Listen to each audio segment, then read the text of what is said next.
Hi everyone, welcome to my Thursday night mini class, and today we're going to delve into the mysteries of working with a wing needle. We're going to talk about both wing needle work on your sewing machine as well as on your embroidery machine, because yeah, did you think you could embroider with a wing needle? I didn't, but yes you can. Here are some examples of some wing needle work that was done on an embroidery machine.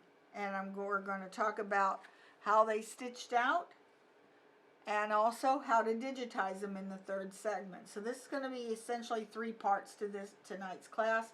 First part, we're going to talk about doing wing needle work on your sewing machine. And these are just some examples, and we're going to talk about how they were done. In the second part, I'm going to show how the different types of wing needle actually stitch out. In the third segment, if you're interested, then we're going to show you on both the palette and the Embrilliance or Creator software how you can create your own wing needle work. And what is wing needle work? Wing needle work actually came from French heirloom sewing, and it was an offshoot of handwork, which was called hardanger, which was like pulling threads, and you used a linen type fabric. But then once we had machines, and especially in the modern day where we have zigzag machines and computerized machines, this really came into popularity. Martha Pullen, if you're a fan of heirloom sewing, does a lot of wing needle work. And so how you get started with a wing needle is you want a nice stiff fabric, and I am using linen. The looser the weave, the better, because you want it to make holes, because that is essentially what wing needle work does, is it makes holes in your fabric. And then here's a couple of them here. This is what a wing needle looks like. And you'll notice it's kind of wide. And what it is it's got your regular needle through the center of it, but it has a flange on either side to push apart threads as it goes through them. It doesn't actually cut the yarns on a piece of fabric. It's actually going to push it aside.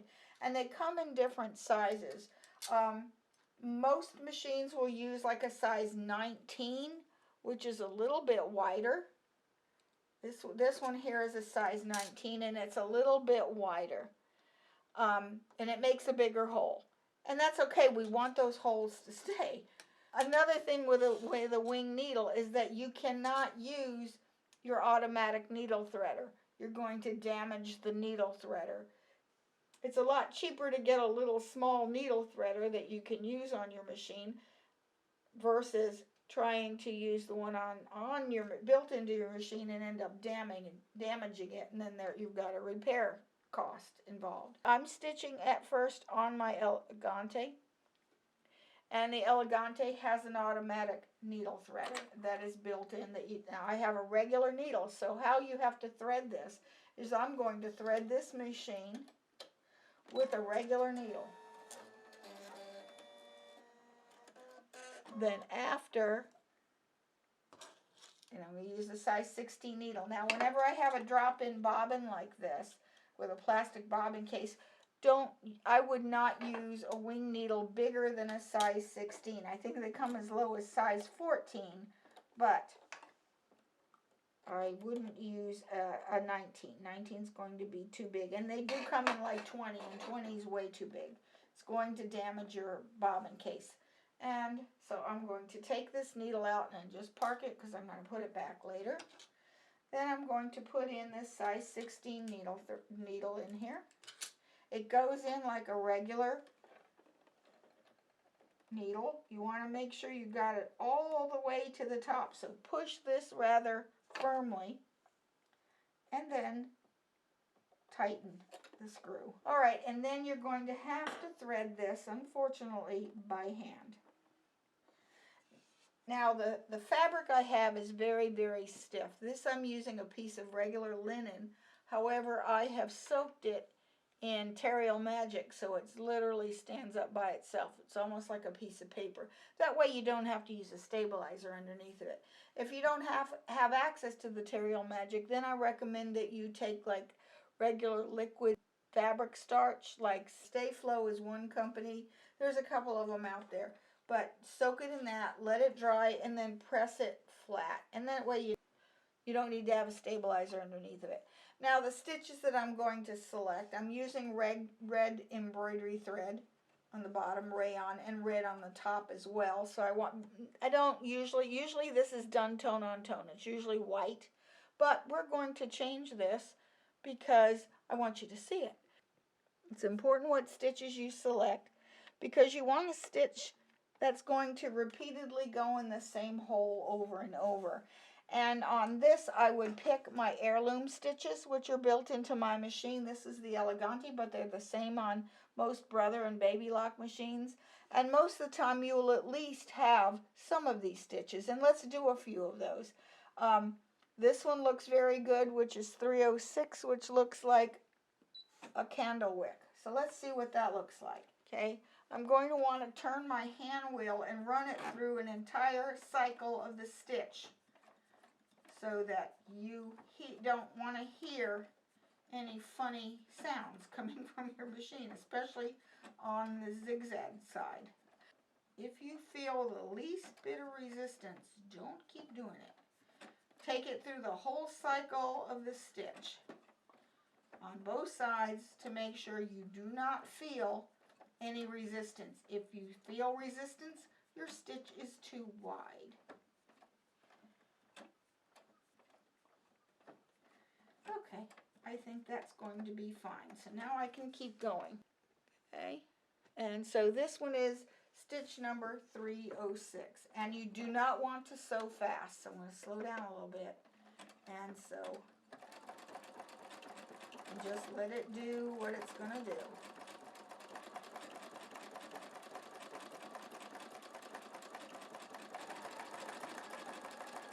I'll speed it up on camera.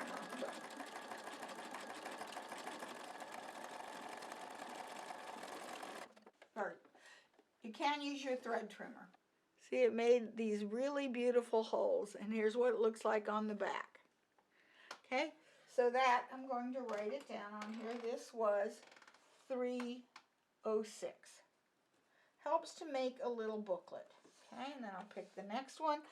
Here is 307. Right here. Let's see what that one looks like. Okay, and I'll just continue it down here. Let's see what that looks like. It's the same width. Oh, and it would help to pick it. There we go. There. And see if this one, how this one looks differently.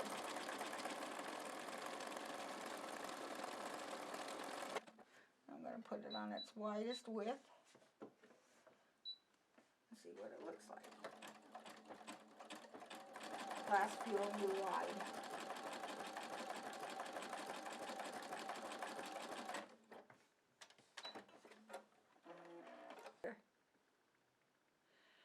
And that's not bad. I don't like it as well. I like the candle wicking the best. Okay, now we're going to try another version of it, which is 3.08. This one is about the same stitch, but I'm going to make this wider just so that I can see it better. All right.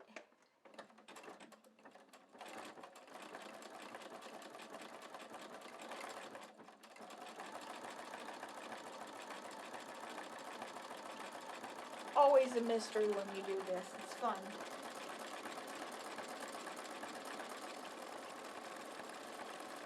Let's make it a little longer. Let's see. That changes anything. This is where it's nice to where you can experiment with your machine. We don't spend nearly enough time playing with our machines as we should.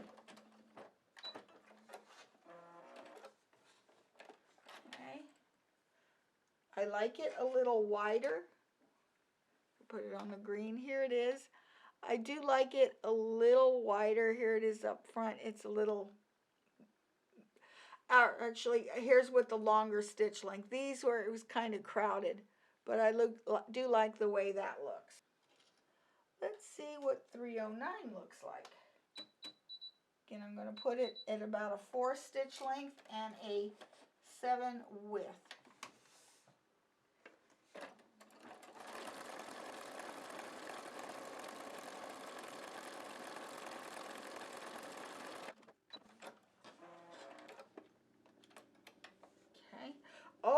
I like this one.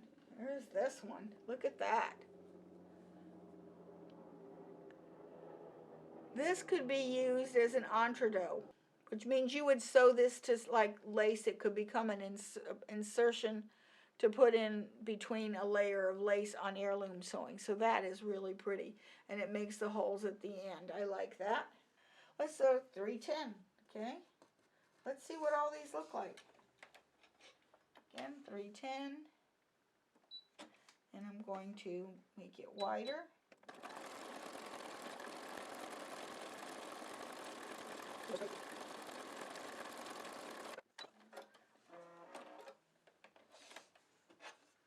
Well, I didn't do it very straight, but I do like that. And this again could also be used as an entredot or entredot. I'm not sure how you say it.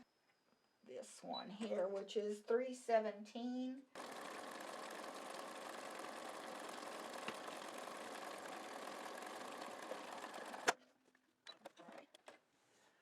And this is lovely too, but it kind of looks, well, that kind of looks like what goes down the middle of a football, the stitching on a football or a baseball. But it could also be used as an entredot or entredot.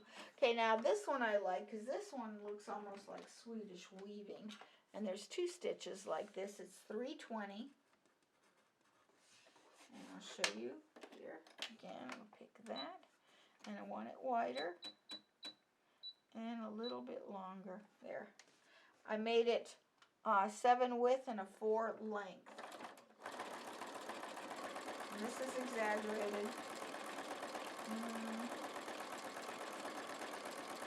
I'll go half this. This is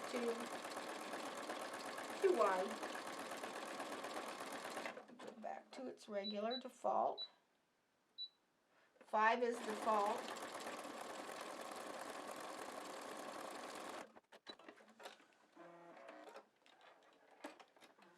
And here's what I think that was a little too wide at first, and then but I do like it down here.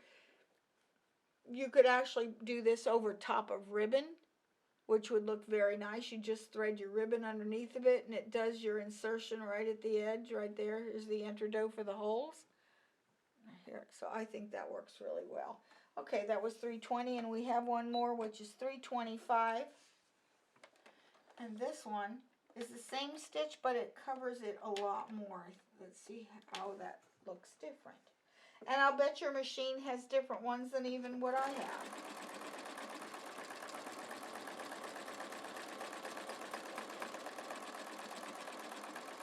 No, this one is not wonderful.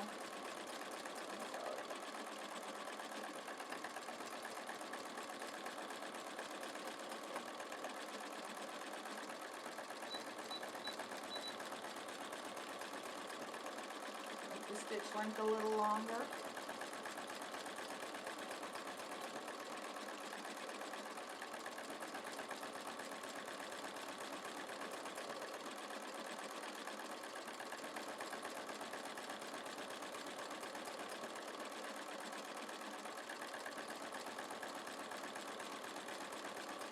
Now, this is not a good one. It is a good stitch, it's just not appropriate for a wing needle. Okay, this was 310, and yeah, this does not look good at all. Okay. Yeah, not good at all. So I would not use this. However, because it just made too many holes on the side. Now, that might work if you're wanting to cut those little holes out and make it sheer. This would look very nice with fiber etch. What fiber etch is that it's like an acid or whatever that you put on your fabric, and it eats it away and makes a hole.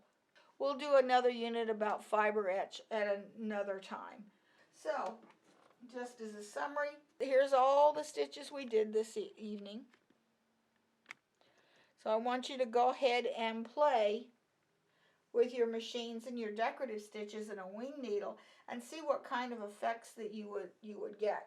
I think if I were to use these to do a project for heirloom sewing, I would use 308, 306, not so much 307. I wasn't impressed with that one. And I liked 309.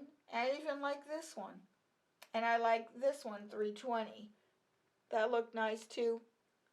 So anyway, that's what we do with regular sewing machines. So if you don't have an embroidery machine, that's fine. You can embroider, and we'll do that in the next section.